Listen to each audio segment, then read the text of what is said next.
Hello दोस्तों, आपका स्वागत है आपके अपने चैनल संकट स्टडी अड्डा 357 पर। हम लेकर आए सुपर 25 करंट अफेयर्स 6 जुलाई 2024 परीक्षा उपयोगी प्रश्न। तो आइए देखते हैं आज का पहला प्रश्न।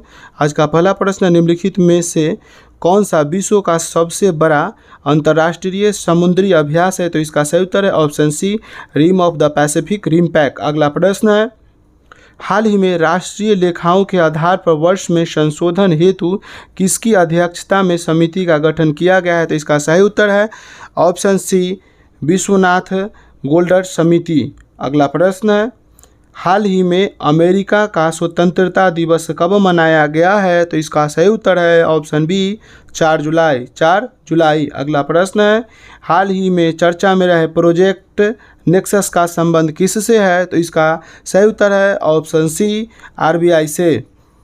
प्रवाह पोर्टल को भी आरबीआई ने ही लॉन्च किया है। यूपीआई को सीमा पार तीव्र भुगतान करने के उपयोग कर सके इसलिए लॉन्च किया गया है। इससे 60 सेकेंड के अंदर पेमेंट कर सकेंगे। भारत की ओर से आरबीआई और आरबीआई के साथ 4 एशियन देश मलेशिया, फिलीपींस, थाईलैंड और सिंगापुर मिलकर लॉन्च किया है प्रोजेक्ट नेक्सस। अगला प्रश्न है, हाल ही में डीआरडीओ ने रुद्रम-1 मिसाइल का सफल परीक्षण किया है। रुद्रम-1 मिसाइल के बारे में क्या सत्य है? तो इसका सही उत्तर है option D, air to surface missile. Air to surface missile यानी हवा से ज़मीन पर मार करने वाली मिसाइल है। अगला प्रश्न है, हाल ही में पहली बार मेनलैंड सीरो का फोटोग्राफिक दस्तावेजीकरण कहाँ किया गया है? तो इसका सही उत्तर है ऑप्शन ए, असम। असम के रायमोना नेशनल पार्क में दिखाई दिया है और पहली बार इसका फोटोग्राफी खींचा गया है। मेनलैंड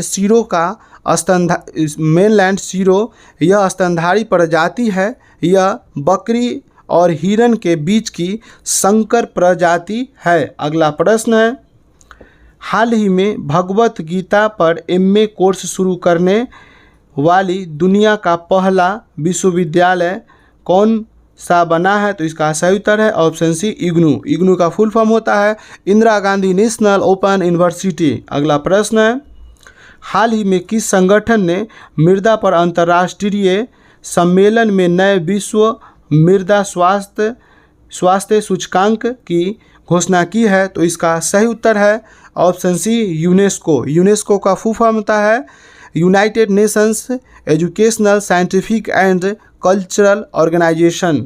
अगला प्रश्न है, यूनेस्को विश्व धरोहर समिति के 46वें सत्र की मेज़बानी कौन करेगा? तो इसका सही उत्तर है ऑप्शन डी, भारत। यह बहुत ही महत्वपूर्ण प्रश्न है, कृपया इसे याद रखें। इसका शुरुआत 21 जुलाई से 31 जुलाई के बीच में शुरू होगा। इसका आयोजन नई दिल्ली के भारत मंडपम में होगा। यूनेस्को का मुख्यालय पेरिस में है। अगला प्रश्न है, हाल ही में 1965 युद्ध के नायक अब्दुल हमीद पर आधारित पुस्तक का विमोचन किसने किया है? तो इसका सही उत्तर है ऑप्शन सी, मोहन भागवत। इस पुस्तक का विमोचन राष्ट्रीय स्वयंसेवक संघ के प्रमुख मोहन भागवत ने किया है। अगला प्रश्न है, 4 जुलाई को हेमंत सोरेन ने झारखंड के मुख्यमंत्री के रूप में कौन सी बार शपथ ली है? तो इसका सही उत्तर है ऑप्शन सी, तीसरी बार। अगला प्रश्न है, हाल ही में पेरिस 2024, लॉस एंजलिस 2028 ओलंपिक खेलों के लिए भारतीय ओलंपिक संघ का मुख्य प्रायोजक कौन बना है? तो इसका सही उत्तर है ऑप्शन बी, BPCL। ध्यान रखें, यह बहुत ही महत्वपूर्ण प्रश्न है। यह पेरिस में शुरू होने वाली है, इस महीने जुलाई 2024 में शुरू होगा। BPCL भारत की एक महारत्न कंपनी है। BPCL का फुल फॉर्म होता है भारत पेट्रोलियम कॉरपोरेशन लिमिटेड। अगला प्रश्न है, हाल ही में अंतर्राष्ट्रीय खिलौना मेला 2024 कहाँ आयोजित होगा? तो इसका सही उत्तर है ऑप्शन बी, नई दिल्ली। अगला प्रश्न है, निम्नलिखित में से किसे राष्ट्रीय चिकित्सा आयोग का अध्यक्ष नियुक्त किया गया है? तो इसका सही उत्तर है option C, doctor BN Gangadhar को। यह भी बहुत महत्वपूर्ण प्रश्न है, कृपया इसे भी ध्यान में रखें। अगला प्रश्न है, हाल ही में रॉबर्ट टाउन का निधन हुआ है वह कौन थे? तो इसका सही उत्तर है ऑप्शन बी, वह एक लेखक थे। रॉबर्ट टाउन ऑस्कर विजेता थे। अगला प्रश्न है, हाल ही में ICC T20 नंबर 1 रैंक पाने वाले पहले भारतीय ऑलराउंडर क्रिकेटर कौन है? तो इसका सही उत्तर है ऑप्शन बी, हार्दिक पांड्या। पहली बार कोई भारतीय बना है। नंबर 1 बॉलर जसप्रीत बुमराह एवं रवि बिश्नोई है। Player of the series Jasprit Bumrah है। अगला प्रश्न है, हाल ही में संपूर्णता अभियान किसने प्रारंभ किया है? तो इसका सही उत्तर है ऑप्शन ए, नीति आयोग।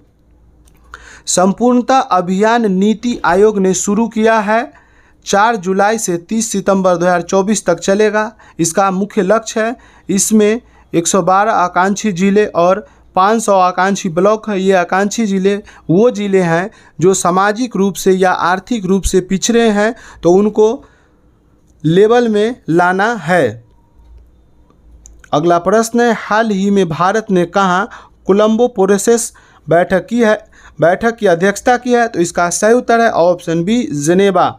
अगला प्रश्न है, हाल ही में अतिरिक्त राष्ट्रीय सुरक्षा सलाहकार पद पर किसे नियुक्त किया गया है? तो इसका सही उत्तर है ऑप्शन सी, राजेंद्र खन्ना को। अगला प्रश्न है, हथियार प्रणाली स्कूल का उद्घाटन कहाँ किया गया है? तो इसका सही उत्तर है ऑप्शन बी, हैदराबाद। भारतीय वायुसेना प्रमुख विवेक राम चौधरी ने यह स्कूल का उद्घाटन किया। इसका मुख्य उद्देश्य भारतीय वायुसेना को भविष्य के लिए तैयार करना है। अगला प्रश्न है, हाल ही में किसने हेल्थ साथी योजना लॉन्च की है? तो इसका सही उत्तर है ऑप्शन डी, पेटीएम। अगला प्रश्न है, हाल ही में लोकपथ मोबाइल ऐप किसने लॉन्च किया है? तो इसका सही उत्तर है ऑप्शन बी, मध्य प्रदेश के मुख्यमंत्री मोहन यादव। सड़क समस्या को सुलझाने के लिए इस ऐप को लॉन्च किया गया है उनके द्वारा। इसके तहत 7 दिन के अंदर सड़क की समस्याएं सोल्व हो जाएगा। बस गड्ढे या ख़राब सड़क की फ़ोटो खींचकर इस ऐप पर भेज देना है और ये ऐप अपने आप लोकेशन ट्रेस कर लेगी और 7 दिन के अंदर सड़क ठीक हो जाएगी। अगला प्रश्न है, हाल ही में किसने भारत की हरित हाइड्रोजन पहलों का समर्थन करने के लिए 1.5 बिलियन ऋण को मंजूरी दी है? तो इसका सही उत्तर है ऑप्शन बी, वर्ल्ड बैंक की स्थापना 1944 में हुई।